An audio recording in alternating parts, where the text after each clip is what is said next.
Okay, sir. Jesus, take the wheel. Hey, love bugs. Welcome to my channel. Let's discuss with author L.A. Logan. On today, we're just checking in. Going to discuss a few things that are going on in the news, and I'm going to let you know where we're headed to. Are you ready to get into it? I know I am. Let's discuss.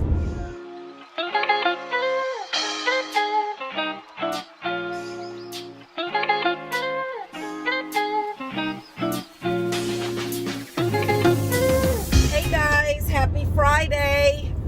How are you guys doing? I am doing pretty good. I decided to take a little break to go get some lunch, late lunch. I've been craving Chick-fil-A, and I got some Chick-fil-A gift cards for Christmas, so I was like, let me go grab me a little Chick-fil-A meal. I haven't ate Chick-fil-A for a few weeks. Might even be longer than that. Whenever the last time we went, that's the last time I went, and I don't think that was last week. So, yeah, I'm craving Chick-fil-A is where we're headed. I'm doing okay in 2021. No complaints. Just a lot has happened in 2021, and it's only the 8th day of the year. First thing that happened is the passing of Eric Jerome Dickey. Anybody who knows me knows that he was like my favorite fiction author, as a male fiction author. Him and Carl Weber are two that folks that got me in the mindset. Gosh, just a lot of people out here. What is going on? What's today?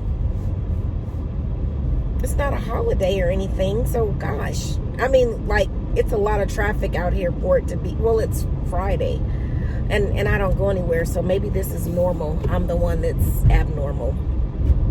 Anyway, Eric Jerome Dickey, Eric Jerome Dickey. So yeah, anybody who knows me knows that my favorite authors and the authors who influenced me to write were Eric Jerome Dickey, Carl Weber, and Mary B. Morrison. Like, those are my, like, and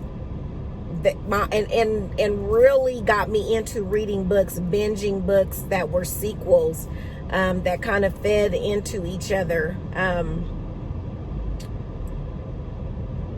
They are the one. I'm sorry, guys. I got distracted because nobody's directing traffic here. They really got me interested in writing and just reading. Okay, she told me I need to go to the second lane. Well, why wasn't you out here when I pulled up, ma'am? So yeah, Eric Jerome Dickey passed away.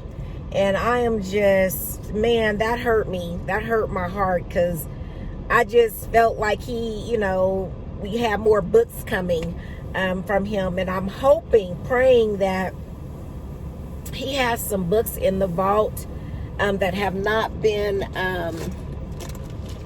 printed yet, or that are on the horizon, so that we can get some more books, books even though he's gone.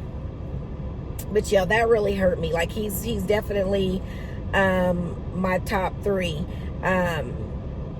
Elin Harris, I think was his name. I enjoyed reading his books, and I know some people would find that crazy for me to say. Okay, I got my food ordered. But yes, as I was saying, my top 3 authors are Eric Jerome Dickey, Carl Weber, Mary B. Morrison. Yes. And which car am I going to be behind? Okay, thank you.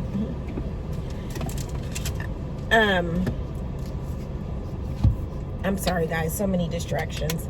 And I also read Elin Harris's books, and it taught me some things by reading his books. I know a lot of people, especially people who are saved Christians,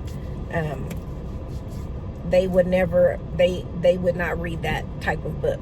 But that book taught me some things about the world and how men are not always true to themselves. So anyway, I was really, really sad and heartbroken to hear about Eric Jerome Dickey. Just a great talent in writing.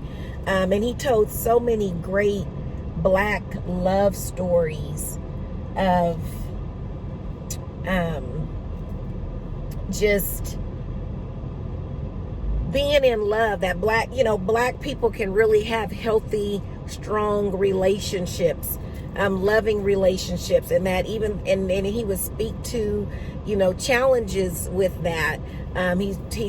He spoke to the interracial. I mean, he was just so good. If you've never read an Eric Jerome Dickey book, I highly encourage you to do so, especially if you're a reader. I don't know how you could be an avid fiction reader, especially if you're an avid fiction reader of African American authors and you don't know about him or know about his books. I promise you won't be disappointed. I have not read any of his books that I did not like, not one. So yeah, I kind of wanted to jump on and talk about that, and that we lost a great one in the literary world. And yeah, he died of cancer, and he was 59, still young, still, had several books in him. Logan? Yes. Here we go. Thank you. My pleasure.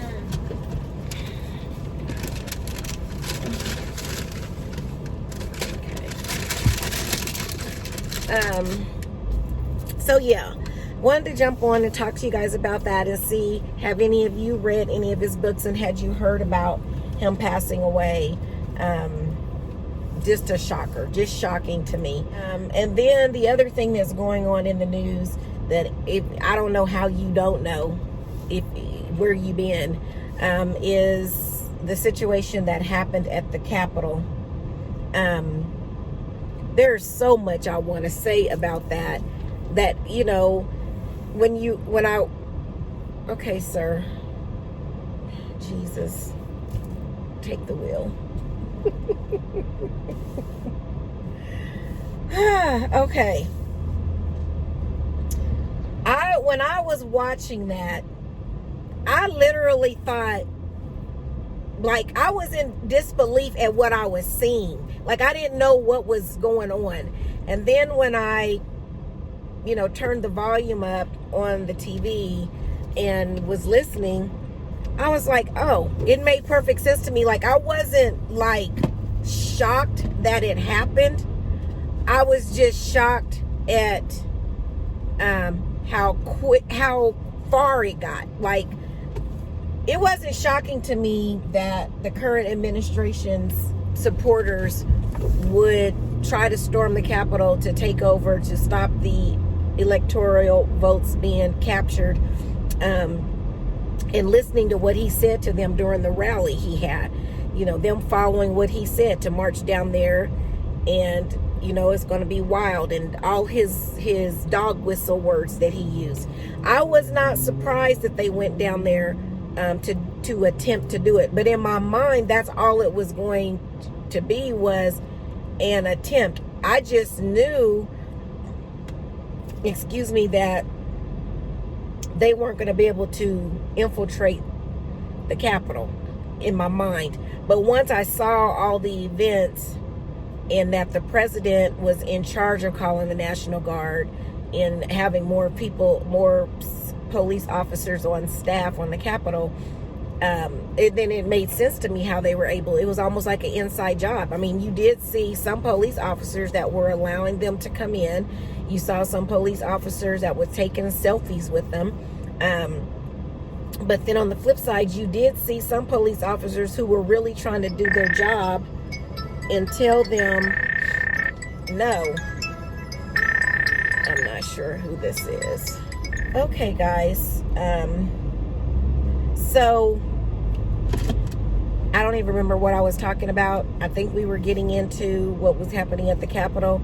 I do kind of feel like it was an inside job. I don't think that the president really realized what he was inciting when he, well, yes, he did. He knew what he was doing.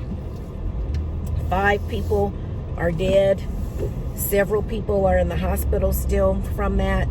And it's just, you know, again, I'm not surprised by it, because if you paid attention to the things he would say over these past 5-6 years, even before he became the president, and when he was campaigning, and you paid attention to the people that were at his rallies, not all of them, but those that were just riled up, they were violent. They were hitting people, punching people, smacking people, getting in people's face. They showed what they could do, and they had no regard to the law. So I'm not surprised at anything that happened. What I am surprised at is that Congress was not prepared for this to happen. I don't know how they let him slip this on them. They should have known. They should have been doing some checking behind him. And poor Pence, never thought I'd say that. You know, he just threw him all the way under the bus, but it just goes back to, I just don't think our current administrator cares about people genuinely. I think he only cares about you for what you can do for him or how you benefit him. I think anybody is dispensable, that including his children. I just believe that. I think he's just wired that way. You know, I've heard people say stuff like, you know, well, the Democrats are the same way. They're violent. They're this, they're that. You're right. It is on both sides of the aisle that we've got some people who are not right, that will not do things according to the law. But I think the thing that is so infuriating for some and mind-blowing for some is how some people still can't see the difference in how certain cultures are treated. Like when the Black Lives Matter group was protesting all during the summer, they were met with dogs, tear gas. They were met with a violent reaction to what they were, and they were peaceful. This was the peaceful ones, not the individuals who cut up once the sun went down and was looting and breaking in, because they need to go to jail. They do. I understand you're upset, but there's just certain ways you should do things. You're going to lose. The message is going to be lost in you breaking the law. You're not getting your message across by doing that. But when these protesters were out there and they knew they were coming, and they said there was intelligence saying that the risk of there being a problem was high, they didn't have dogs, they didn't have tear gas, they didn't have the National Guard lined up, they didn't have any of that. So it's almost like, you know, I read something where somebody said that America has it down packed to a pattern in policing black and brown people, but when it comes to policing Caucasian Americans, they don't know how to do that. The system wasn't built to do that. And so it was just crazy. And I don't know how anybody, you know, when I was listening to those people being interviewed that broke into the Capitol, they really believe in their heart that they had a legal right to do that. That they had a legal right to go in there, break windows, doors down, assault police officers, sit at Nancy Pelosi's desk, sit in Vice President Pence's chair. Because they said that the building belonged to the people and that our taxes paid for that building, so they had every right to infiltrate the building. I'm like, but the Republicans are the law and order. That's what their whole message is. And like I was talking about the last time, they have this moral compass of being of a higher standard than the other political parties. But what was displayed was not that. So really, all those negative things that were said about the Black Lives Matters protesting is nothing compared to what happened at the Capitol. That was not protesting. I'm sure there were people there who really meant well and truly just wanted to protest. But I'm sorry, those that broke in and they overrode the message. I understand that you all really feel like the election was stolen, but I'm like, by now, if 7 million votes were really stolen, they would have found something by now. I just really believe that. It's kind of like I told you guys a while back when Trump won 4 years ago. My initial thought was, oh my God, he cheated. Somehow he cheated his way into the office. But my thought was, oh, they're going to find out if he did cheat. It's going to come out. Well, nothing ever came out that he cheated. So I was just like, okay, they voted him in. It is what it is. This is the president for the next 4 years. And I know everybody is not wired to think that way. But sometimes I just feel bad for people who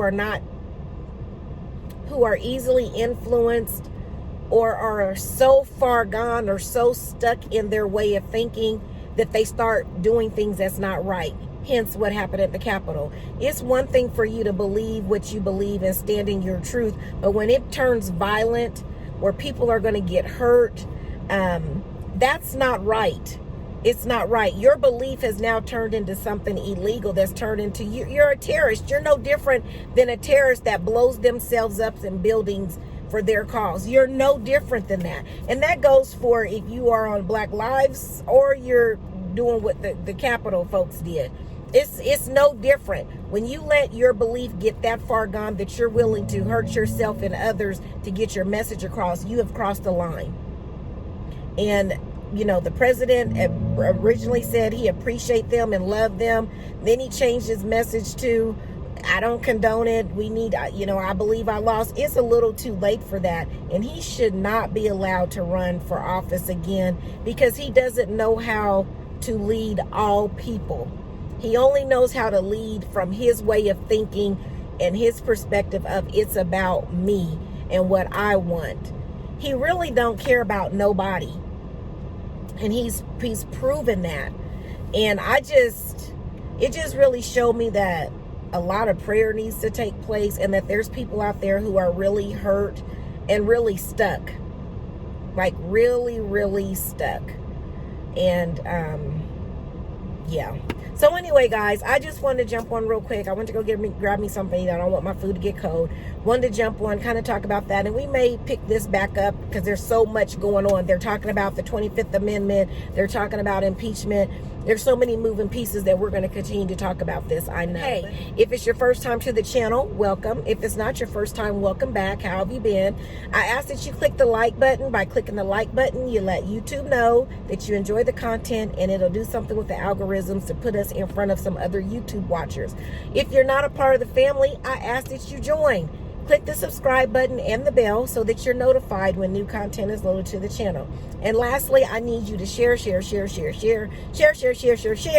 because we're trying to grow our channel. We're trying to get to 100 subscribers by the end of this month, and I know I can count on you to do that. So, before I get out of here, I want to leave you with this. Remember, the plans for your life have already been designed. It's just up to you to trust the planner. Have a good one, everybody.